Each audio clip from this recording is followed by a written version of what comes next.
We have a question. First question will be from Mr. Alan John Ibanez of DZME.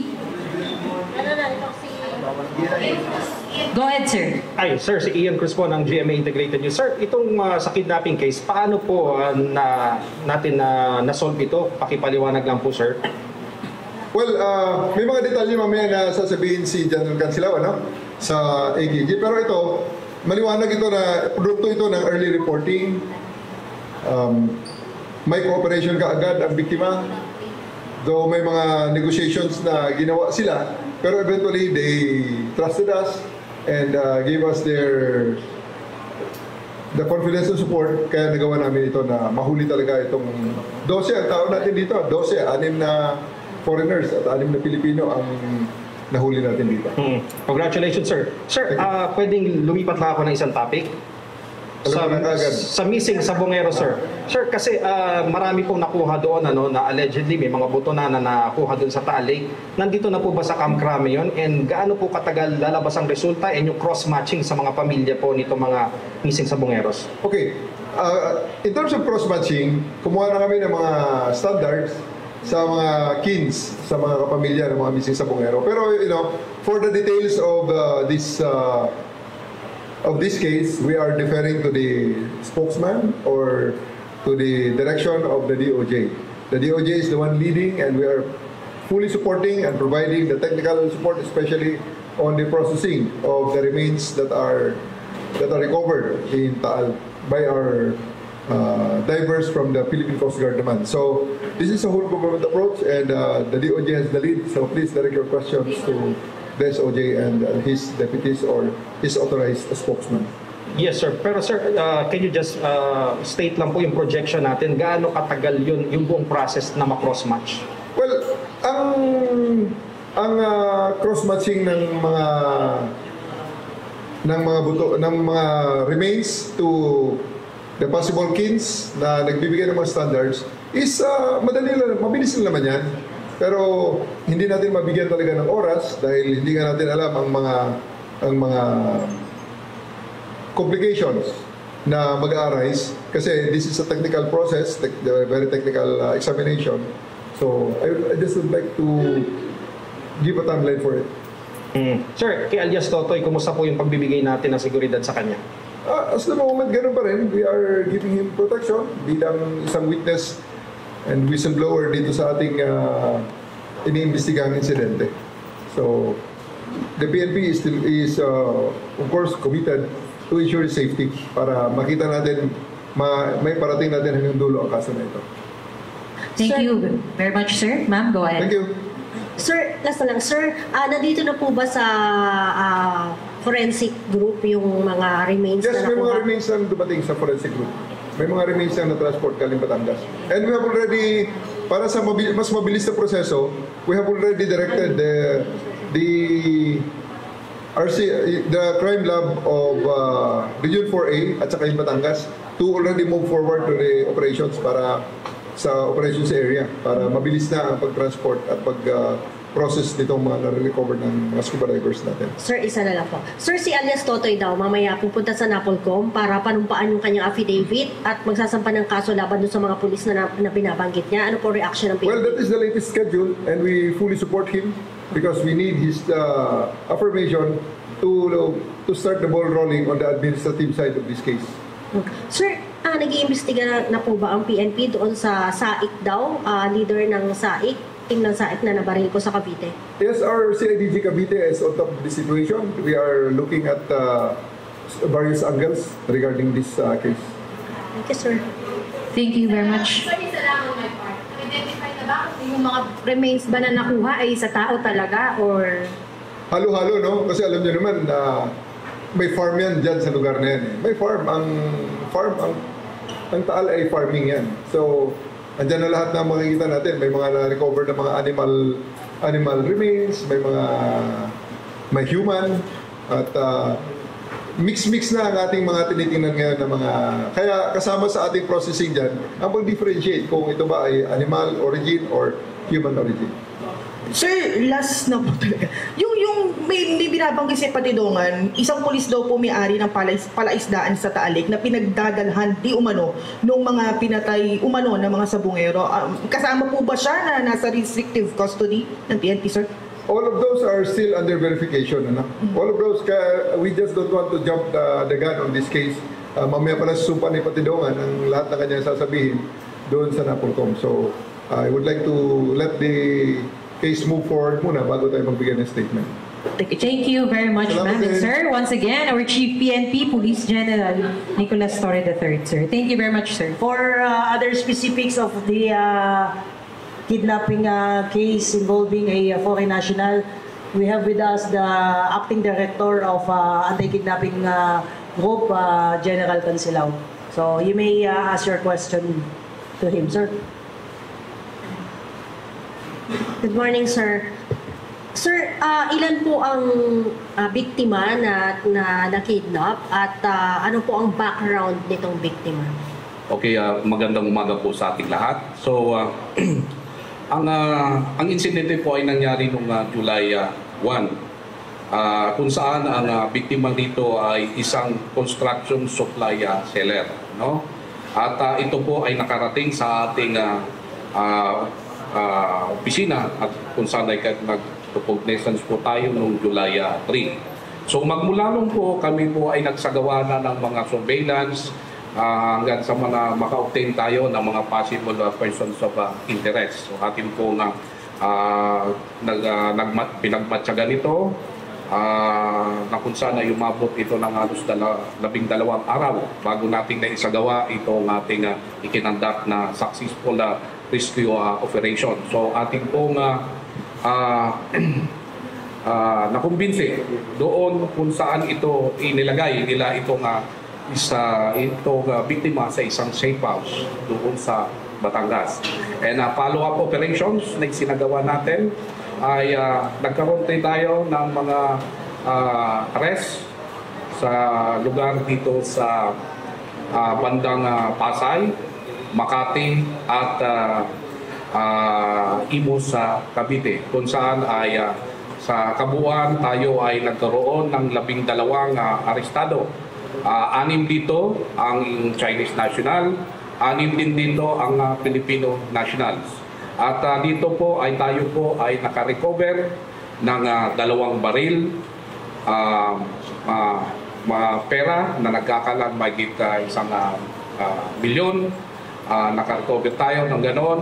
At isa doon sa suspect ay nahulihan na natin, incident to the arrest, ay nakuhanan po natin ng illegal na droga.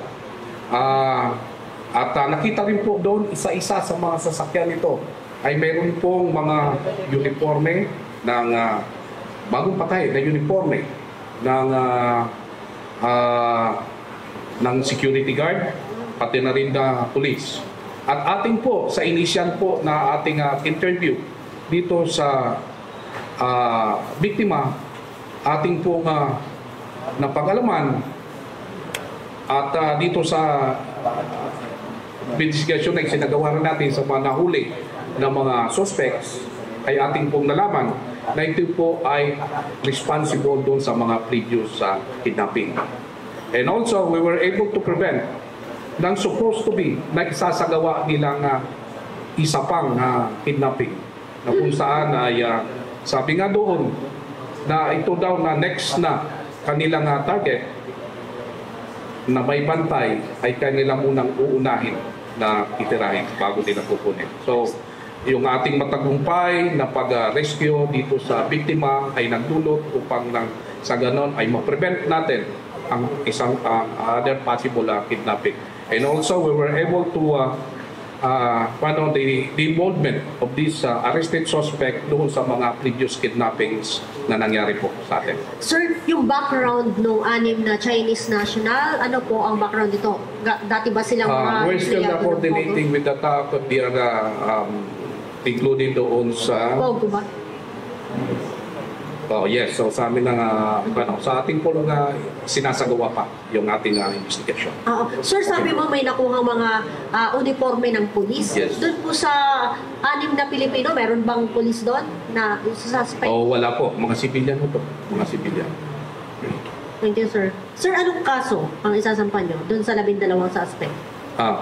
The case of kidnapping for ransom and the violation of RA 10591 kung saan isa dun sa mga suspect ay na ating po na ulihan ng barel, a violation of RA 91, a violation of 9165 doon sa isa sa mga suspect na nakuha na natin ng barel, at siyempre po ay possible money laundering and possible violations of immigration laws.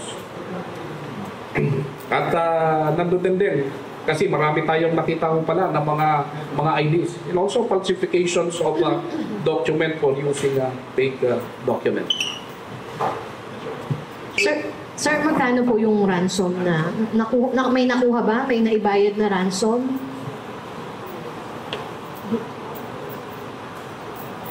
Okay? Meron pong naibayad ang pamilya, millions po, pero pinakiusap po ng pamilya na huwag na pong sabihin yung amount. Sir, ito pong biktima, ano naman po ang background niya dito sa Philippines? Businessman po ba siya? Tulad na nabanggit ko po sa inyo kanina, itong ating pong biktima ay isang businessman, is involved sa construction, supply, seller po siya. Yes, sir.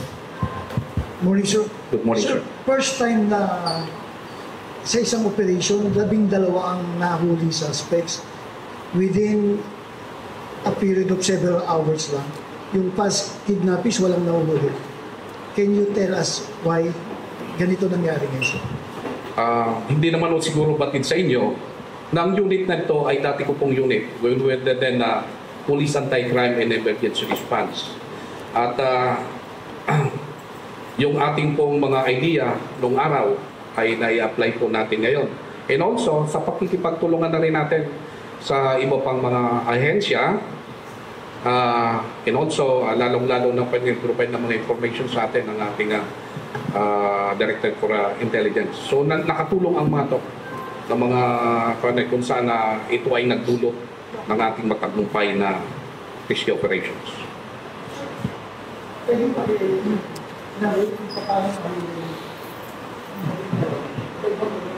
Okay.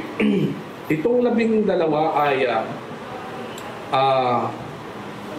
noong una ay atin pong masigurado na ang biktima ay nandoon sa isang hideout nila sa Batangas, ay kung saan ay makumbinsi tayo na talaga ay nandoon, nagkaroon tayo ng mga palatandaan.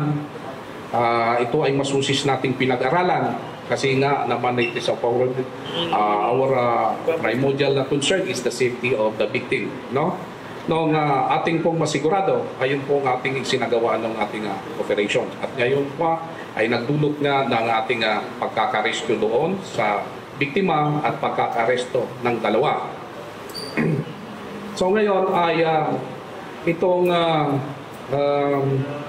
biktima ating pong kinausap at nagkaroon po tayo ng initial na interview sa kanila at yung mga previous na isinagawa natin na pagmamanman dito sa grupo ay na-identify na natin yung mga other persons of interest. At yun nga po ay nakilala niya ng biktima na itong ating mga pinakita na mga personalidad ay ito ay ang kasama na kumuha doon sa kanya. So yun po ay nagdulot kung saan ay magkaroon tayo ng follow-up operations. At ito nga ay nagresulta sa pagkaka-aresto pa ng mga ibang suspects. Okay, dalawa doon sa kanilang hideout sa Batangas at mayroong 3 dito sa Pasay at isa doon sa Makati. Sir, ito bang grupo na to matagal nang tinitignan ng AKG? Tulad na nabanggit ko po sa inyo kanina na ating pong napag-alaman na sa grupo na ito ay involved na rin doon sa other kidnapping cases. Itong grupo na to. So, wala lang po tayo na mabigay na sapat na ebidensya sa kanilang involvement kaya wala po tayong But now, nalaman po natin at na-confirm natin that these arrested suspects were involved in the previous cases that we handled.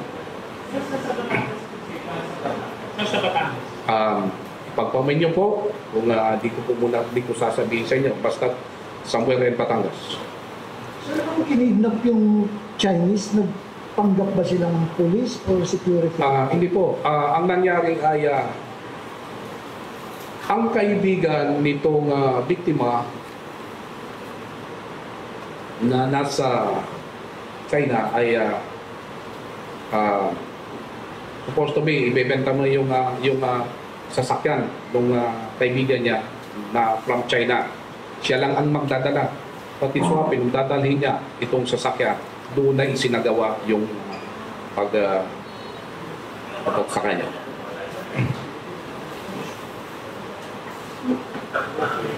So, Any other questions? Yes, Ma'am Zienbo. Sir, additional, meron kayong pinakita mga drugs, sir. Anong kinalaman po ng drugs dito sa operation nitong mga suspect? Nakuha natin sa search of incidental to lawful arrest.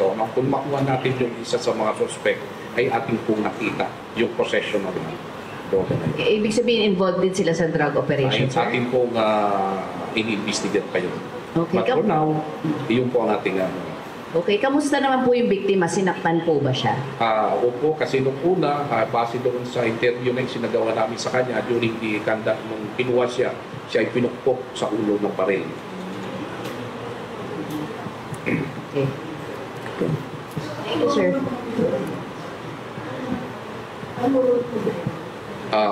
Mayroon doon sa mga nahuli na Pilipino nakasama doon sa pagkuha. Meron doon na Pilipino na siya na ginamit ng mga kasama nila na siyang mag-rent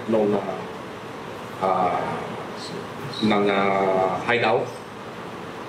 So yun ang naging papel nila at yun nga po, yung kumuha ng sasakyan ng biktima. Ito ang naging partisipasyon ng mga Pilipino na nahuli natin. Yes. The mastermind is at ating pong nakuha. Yes. The mastermind ay ating pong nakuha. Okay. Thank you, sir. Ay ating pong iniimbestigahan.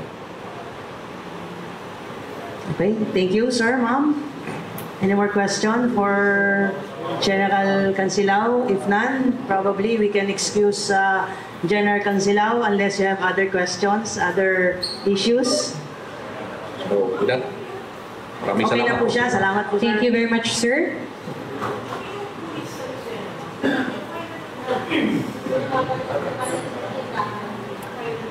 Yes po. Yung sa Lucena City po, na-file na po ng kaso yon. Sa criminal case po ay na-file na po yung kaso at kasalukuyan po itong nakakulong at maliban po doon ay mahaharap din po siya sa kasong administratibo for grave misconduct and conduct unbecoming of a police officer po. Wala naman tinamaan Wala naman po, although nagpaputok po siya, so kasama po doon sa kaso po niya is yung illegal discharge of firearms po.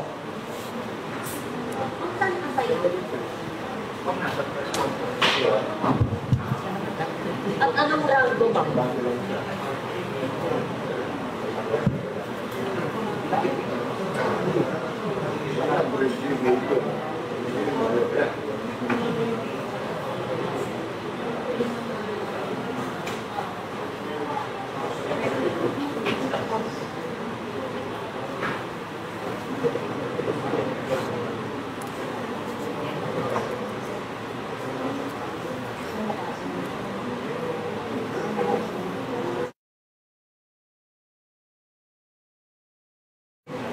Ma'am, naka-assign po siya sa Lopez, Quezon po. So ang mga kaso pong ipinail po sa kanya, ma'am, ay grave threat, unjust vexation, physical injury, at yung nauna ko nang sinabi po na illegal discharge of firearms po. Ma'am, ano po ang status ngayon ng pulis? Na-relieve na ba siya? Dinisarmahan na po siya at kasalukuyan po siyang nakadetain po sa station po. Pending resolution po niyang kanyang criminal case po. Dahil iintayin po natin yung ilalabas po na resolution po ng prosecutor's office upon submission po ng ating complaint po. So 3 po yung biktima po niya dito, nakuhanan na rin po sila ng kanilang mga salaysay po at maliban nga po dito ay harap po siya sa kasong administratibo at ang gusto po ng ating Chief PNP ay i-subject po siya sa summary dismissal proceeding para mas mabilis po yung gagawing pag-dismiss po sa kanya sa serbisyo po. Ma'am, anong paliwanag niya? Bakit daw siya nagpaputok ng baril? Sino yung hinahanap niyang tao? May kaaway ba siya doon sa tindahan? Simple lang po, ma'am. Mao ito, nalasing. Hindi kayang kontrolin yung sarili niya nung mag-inom siya. Simpleng lasing lang ang pulis po. Kaya this is really unforgivable, sabi nga ng ating Chief PNP. At yung mga ganitong klaseng pulis ay hindi dapat tumagal sa serbisyo po. Ma'am, kumusta naman yung mga naka-restrictive custody na mga pulis doon sa sinasangkot sa Sabongero? Nandito pa rin po sila, ma'am, sa krami po at habang dinidinig po yung kanilang posibleng pagkakasangkot po dito dahil may mga naisampa na nga pong kaso, maliban po doon sa 3 nauna na po na dismiss. At we expect within the day po ay maisasampa na rin po yung mga kasong administratibo laban sa mga nabanggit na pulis po. Ma'am, ilan? 15 o 12 po? 12 po yung nandito, minus po yung 3 na na-dismiss na po. Isang officer at 2 PNCO po yung na-dismiss na po. For different case po. Yung na-dismiss, ma'am, na officer, anong rango po niya? Lieutenant po. Ano yung masaling sila sa accused doon kay Matulungan? Yes po, yung lieutenant po ay kasama po doon sa mga na-dismiss earlier for their alleged involvement nga po dito sa missing sa Sabongero po. But yung iba po ay for different case po. Okay. Ma'am Jean, kung na-dismiss yung isang officer at yung yung 2 enlisted, ano yun, ma'am? Dahil dun sa partisipasyon nila sa unang mga kaso dito sa Sabongero? Their alleged participation nga po dito sa missing sa Sabongero po. Doon po sa sinabi ko po kanina na lieutenant po. Doon sa PNCO po is a different case po ang kanyang pagkakadismiss po. Ma'am, pero itong 12, meron na ba sa kanila nakikipag-cooperate para maging state witness po? Well, it will be a welcome development po kung any of these 12 PNP personnel under restricted custody will really cooperate in the ongoing investigation po because at the end of the day, ang objective po natin dito ay bigyan po ng hustisya ang mga biktima pati na rin po ang kanilang mga pamilya and nandito po tayo ngayon sa proseso na binevet po natin itong mga information. Marami pong information na nakakarating po sa atin, not only dito sa mga pulis na under restricted custody. In fact, yung ongoing retrieval operation po, yung ongoing ocular inspection po doon po sa may area ng Taal Lake po is not only limited doon sa mga information provided by alias Totoy po. So may mga lumapit na po sa atin giving other information and ito po ay dinadaan po natin sa proseso po and hopefully po ay magkakaroon po tayo ng magagandang development. As we speak po ay may mga kaanak na rin po ng mga missing Sabongero na nakuhanan po ng DNA specimen at kung sakasakali po magpa-positive po sa scientific examination po na meron pong possible human remains po yun po ay maiko-compare na po natin doon sa DNA profile po ng mga nakuhanan na po ng mga DNA profile po ng mga kaanak po nitong mga missing Sabongero po. DNA profile, ma'am? Yes po, ma'am. At least 12. I was informed na 12 po dun sa mga kaanak po na mga missing Sabongero po ay nakuhanan na po ng DNA profile. So we are just waiting for the official result to be issued by the forensic group kung may magmamatch po dito sa mga possible human remains na nakuha po natin doon sa 3 hanggang 4 na araw po na pag-retrieve po ng mga possible remains po diyan po sa paligid po ng Taal Lake. Ma'am Jean, ilang relatives pa po ang kukunan? Kung 12 na yung binanggit nyo po, meron pa bang how many kamag-anaks pa po?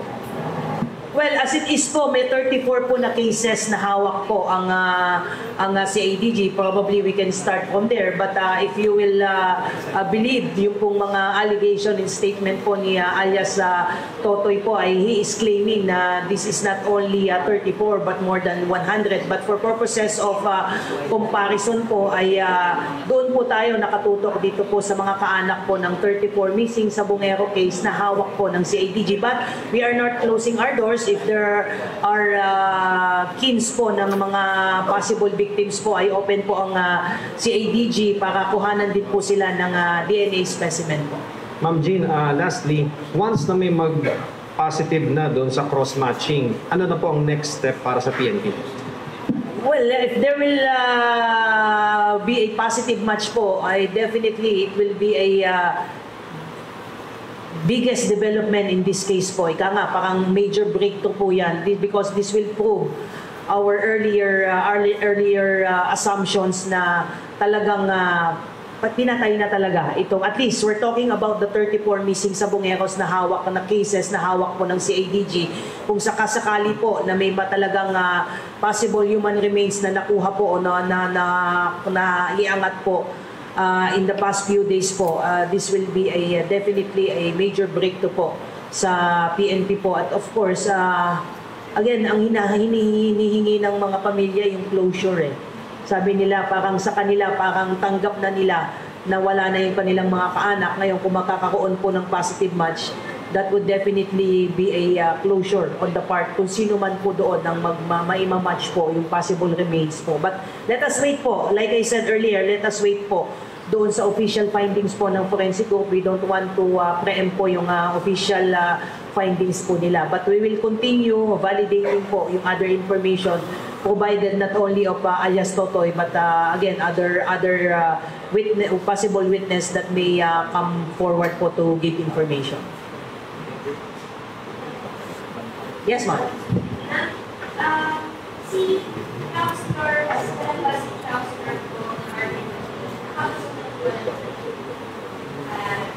regarding po sa ano? Na invite siya na sales attendance. It's not po sa kanila niya so mastermind po gusto kahapon siya sa so kasi mastermind din niya na siya sa Pitmaster. Now, consider we will get updates po sa CADG Region 4A considering na taga-Kalamba po siya. After our press briefing today po, I will ask some updates. Baka naman po nakausap na po siya. And since, again, it was mentioned by alias Totoy po, and then we cannot just take for granted itong mga new revelations po na ito, and we will conduct case build-up if indeed yung kanyang previous attempt po sa buhay po niya ay may kinalaman nga po itong mga tao na pinapangalanan po ni Mr. alias Totoy.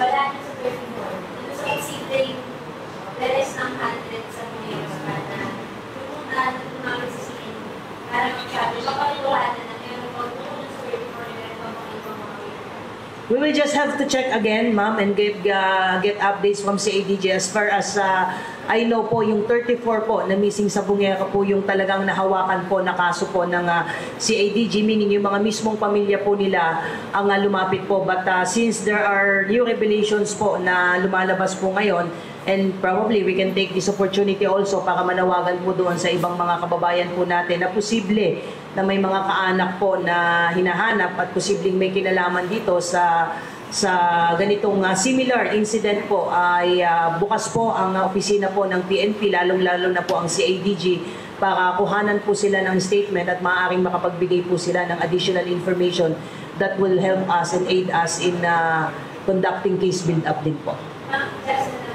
Meron po kasi isang total risk urge daw sa mga komunidad na huwag masyadong maniniwa, huwag magpapadala agad-agad na yung mga nakuha sa akin na may naman pang allegedly ay human remains kasi ginagawa daw po sila daw talaga yun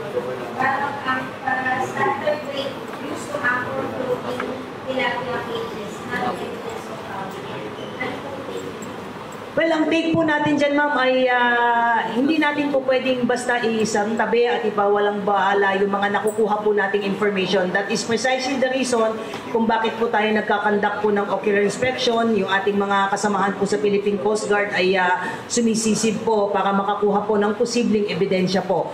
Ngayon, doon sa allegation na huwag maniniwala, kagaya ng lagi nating sinasabi, ma'am, gusto natin kung bakit earlier this year ay ongoing na po yung case build-up pero hindi po natin sinasabi yan until such time there was a announcement from the DOJ tsaka lamang po nagsalita yung PNP, and that is precisely the reason kung bakit hindi po tayo nagsasalita early on, kasi nga hindi tayo po pwedeng basta mag-rely lang po sa salita ng isa o dalawang tao po. That is precisely nga po kung bakit tayo nagsasagawa po ng case build-up. Ngayon, dito po sa ginagawang pagsisid po ay kung may makukuha po tayo ng mga possible human remains ay dadaan po sa proseso yon. Maaaring hindi po ito magmamatch sa sino man pong mga posibleng kaanak po ng mga nawawala, but it does not limit us from determining kung sino po yung posibleng nagmamay-ari ng mga posibleng human remains po na posible po nating makukuha. Once again, thank you very much to our friend from the media.